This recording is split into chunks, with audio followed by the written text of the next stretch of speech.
네, 안녕하세요. 오늘은 여러분들이 소설을 읽는데 조금 어려움이 있다고 들어서 제 팁을 알려드리려고 준비를 해봤습니다. 이거는 제가 제 머릿속에 있는 거를 정리를 해서 여러분들께 팁으로 알려드리는 거기 때문에 꼭 머릿속에 넣어서 여러분들 거로 만드셔서 소설을 읽을 때 저처럼 읽으시는 거를 추천드립니다. 가볼게요. 자, 첫 번째 스텝은요, 인물을 모두 체크하시는 거예요. 소설을 읽으면 애들이 되게 어려워하거든요. 그 이유를 말씀을 드리자면, 인물들이 너무 많이 나와요. 그래서 이 사람이 누구지? 저 사람이 누구지? 아, 이 사람이 뭘 했지? 이 사람 왜 싸우지? 이런 게 크단 말이에요. 그래서 인물을 모두 체크하시는 게 기본적인 태도입니다. 자, 두 번째, 인물의 의미를 체크를 하시는 건데, 이거는 제가 네 가지로 나눠봤어요. 그래서 한번 쓰면서 말씀을 드리겠습니다. 자, 첫 번째로는 주동인물과 반동인물을 나누시는 거예요. 이게 무슨 의미인지 모르신다면 개념어 공부가 조금 덜 됐다라고 생각을 하시면 될 것 같고요. 개념어 공부도 꼭 하셔야 돼요. 제가 먼저 간략하게 설명을 드리자면 주동인물은 착한 사람이에요. 그래서 저는 여기에다 이렇게 쓸게요. 선한 사람이라고 쓰겠습니다. 자, 반동인물은요, 그에 반대되는 사람이겠죠. 그래서 악한 사람. 쉽게 말하면 빌런이라고 생각하시면 될 것 같아요. 자, 그래서 주동인물과 반동인물이 나온다면, 이 두 사람이 또는 다수 대 다수가 반대되는 위치에 있는 사람들이구나 라고 체크를 하시면 되겠습니다. 제가 밑에 두 지문을, 이 고전소설의 지문, 현대소설의 지문을 예시로 들어놨는데 여기에도 주동인물과 반동인물이 나와 있는 지문이 있어요. 적용을 해서 살펴보도록 하겠습니다. 자, 두 번째로는요, 여러분들이 대명사의 지칭을 유의하셔야 한다는 거예요. 무슨 소리인지 모르시겠죠? 제가 설명을 드릴게요. 대명사, 지칭, 유의. 자, 예를 들어보면요. 우리가 나와요. 자, 우리가 밥을 먹으러 갔다. 여기에 우리는요, 나랑 내 여자친구가 담겨 있어요. 이런 식으로 이 대명사에 뭉뚱그려져 있는 인물들을 모두 체크하시는 게 중요합니다. 자, 또한 그들을 나는 미워해 라고 하면 그들은 어떤 사람들인지 여러분들이 꼬집고 가셔야 된다는 거예요. 자, 나랑 내 친구는 1반인데 1반이랑 3반이랑 사이가 안 좋아요. 그렇다 보니까 나는 그들을 싫어해 라고 됐을 때는 이 그들은 누가 되겠어요? 저 3반이 되겠죠. 우리랑 사이가 안 좋은. 그리고 우리는 1반이 되겠죠. 이런 식으로 이 사람들이 어떤 사람들이지? 라는 거를 여러분들이 생각하시면서 글을 읽으셔야 돼요. 이거를 읽고 나서 파악하시는 게 아니라 읽으면서 우리가 누구지? 그들이 누구지? 그러니까 여기서는 갈등 관계가 나왔구나. 이렇게 여러분들이 생각하시면서 읽으셔야 돼요. 자, 또한 저 사람, 저 사람들, 이 사람, 이 사람들 이런 식으로 대명사 지칭이 다양하게 나올 거예요. 그래서 그 사람들을 모두 체크하시면서 읽으셔야 한다는 게 제 팁이고요.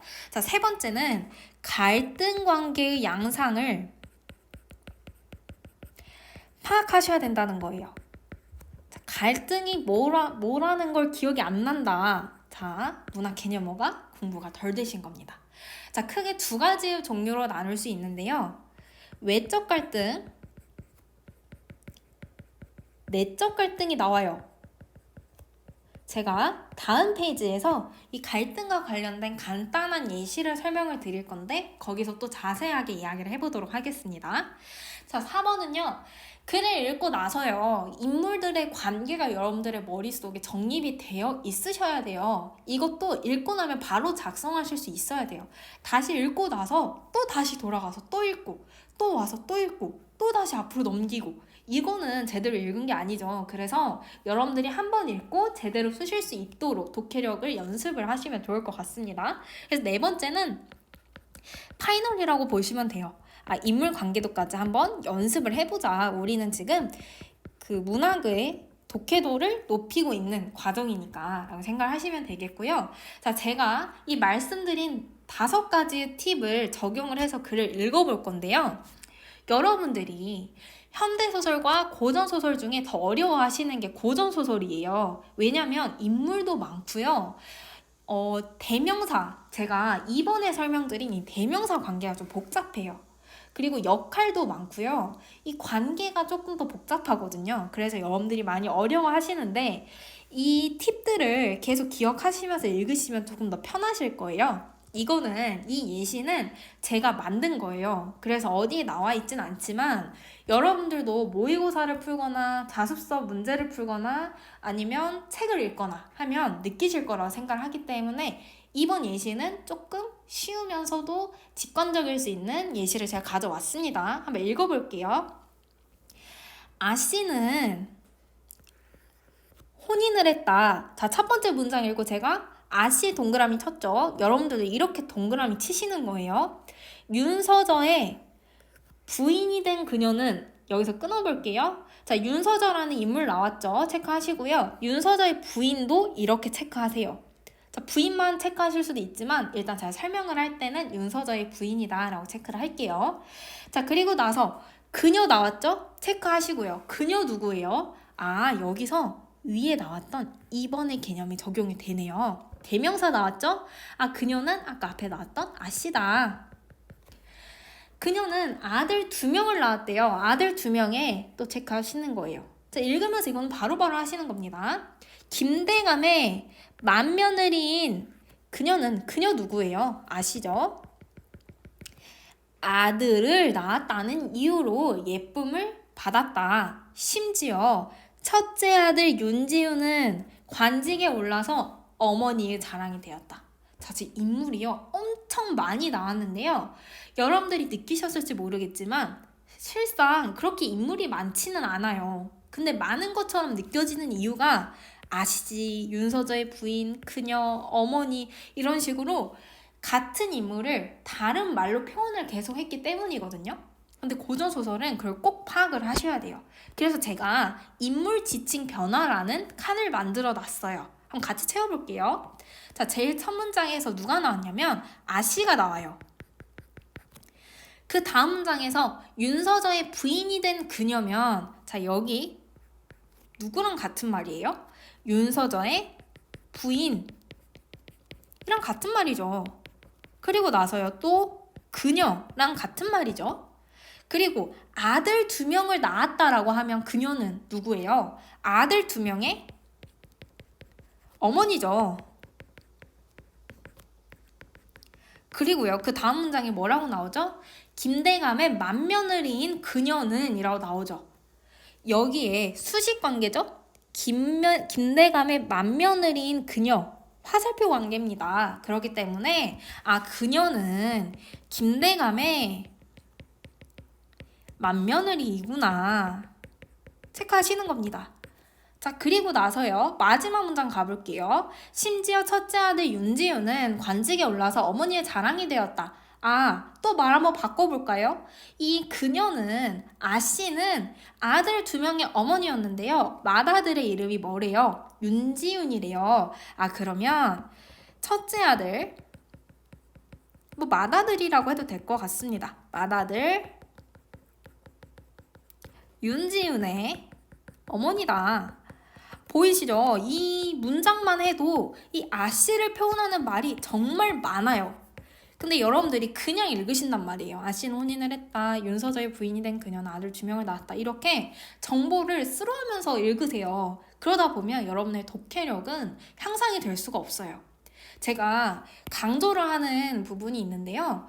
글을 읽을 때는요, 유기적 독해를 하셔야 돼요. 유기적 독해를 한다는 뜻은 이 말이 어떤 문장인지, 또 어떤 의미고 이게 누구를 나타내는지 같은 정보를 꼬집으면서 읽는다라고 저는 표현을 하거든요. 그래서 여러분들 계속 정보를 꼬집으면서 읽으셔야 돼요.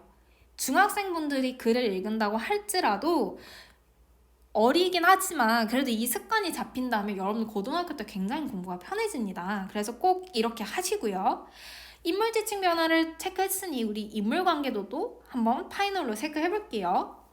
자, 아씨는요, 결혼을 했어요. 누구랑 결혼했죠? 윤서저의 부인이 됐다고 한 걸 보니 누구랑 결혼한 거예요? 윤서저랑 결혼한 거예요. 근데 아들 2명을 낳았대요. 그러면 아들 1은 맏아들을 뜻할 테고요. 아들 2는 둘째 아들을 의미하겠죠. 근데요, 김대감의 맏며느리래요. 아, 윤서저의 어머니는 누군지 모르겠어요. 저는 누군지. 하지만 우리 아씨의 시아버지가 누군지는 압니다. 그러니까 윤소저의 아버지는 김대감이다 라고 체크하시는 거예요. 되셨죠? 그리고 마지막 문장 가보시면요. 심지어 첫째 아들 윤지윤은 맏아들의 이름이 나왔어요. 윤지윤. 자, 둘째 아들의 이름은 누군지도 모르겠고 알고 싶지도 않아요. 하지만 나와 있는 정보를 여러분들이 정립하실 수는 있어야 해요.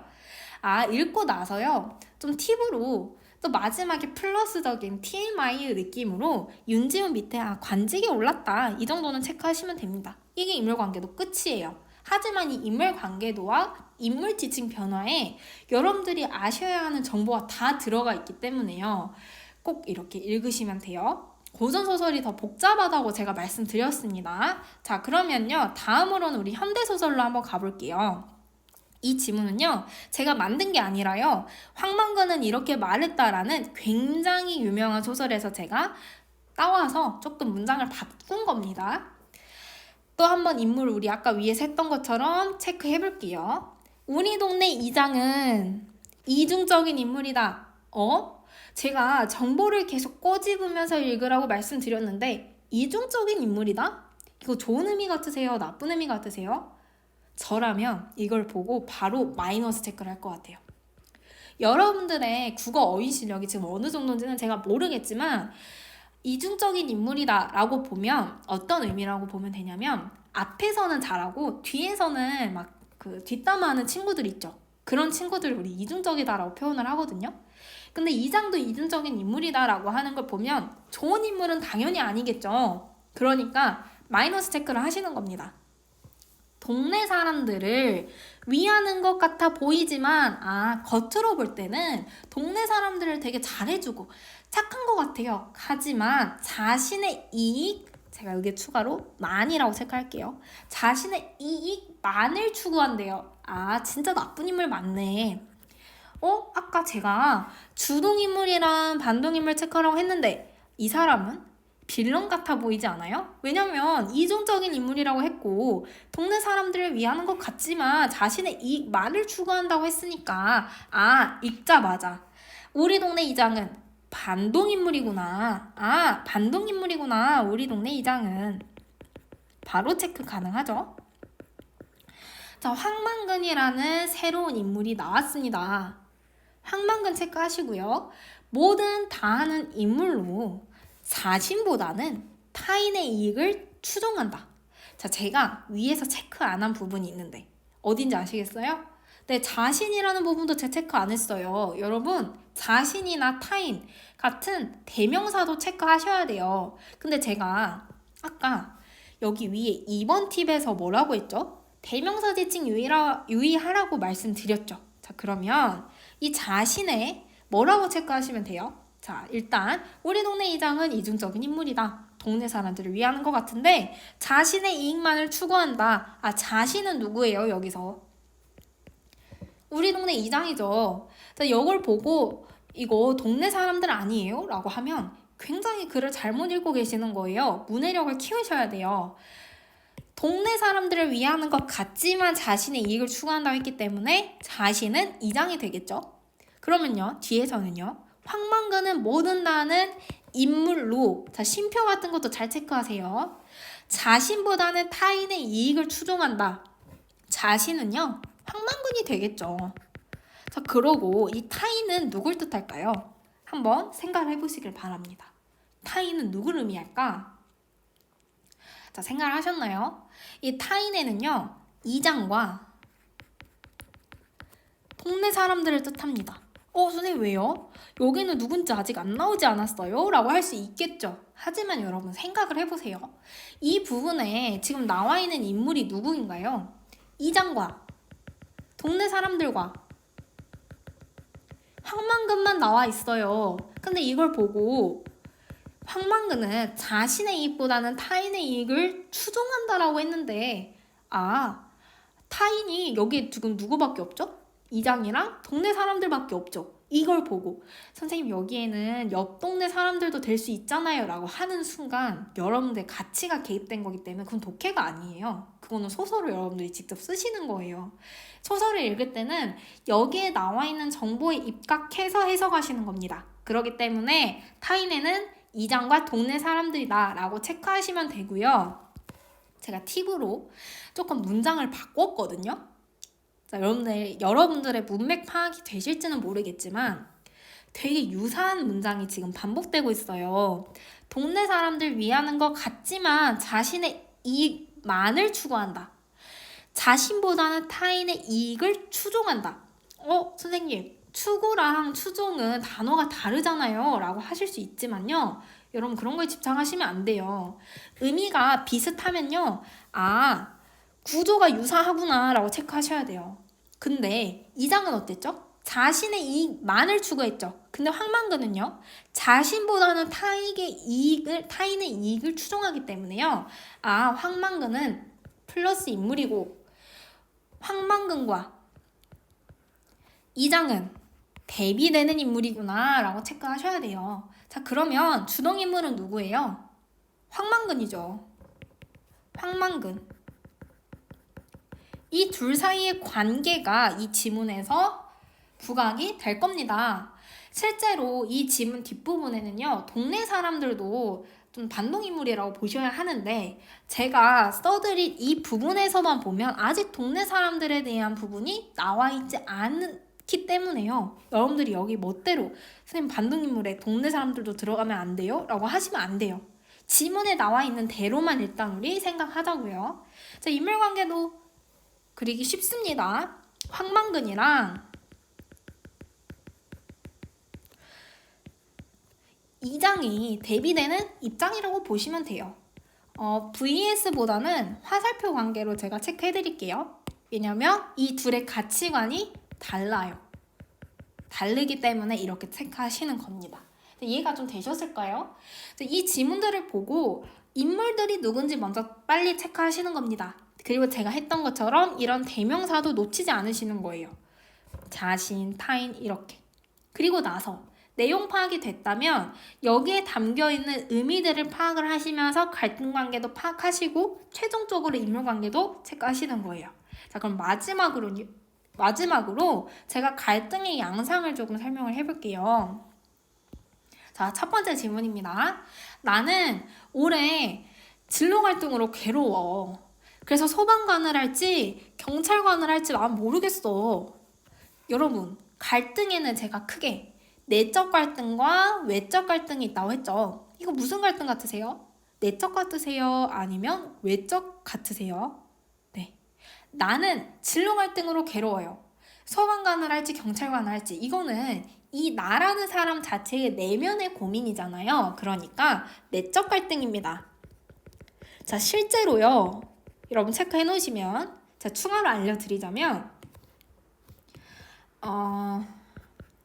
일제강점기의 윤동주 시인이 있어요. 윤동주 시인의 작품에 내적 갈등이 진짜 많이 드러나거든요. 특히 일제강점기 시 속에 시대 때문에 자신의 뭔가를 하지 못했던 자신들의 죄책감을 시로 많이 표현을 해요. 그런 것처럼 시에서도요, 내적 갈등이 많이 나오고요, 소설에서도 많이 나와요. 그렇기 때문에 잘 체크를 하시는 게 좋습니다. 시에서도 나온다는 거, 내적 갈등이 체크하시고요. 자, 홍길동은 사회제도 탓에, 여기서 이미 지금 힌트를 주고 있네요. 사회제도 탓에 아버지를 아버지라 부르지 못한대요. 선생님 이거 내적 갈등 아니에요? 라고 할 수 있죠. 아니에요. 자, 여러분들이 왜 그런 생각을 하신 거냐면, 꼭 이 두 사람이 싸워야 외적 갈등이 아니에요. 이것만 외적 갈등인 건 아니에요. 자, 여러분, 이 개념이 생각이 안 나셨다면 꼭 갈등 관계 문학 개념어 공부하고 오시길 추천드립니다.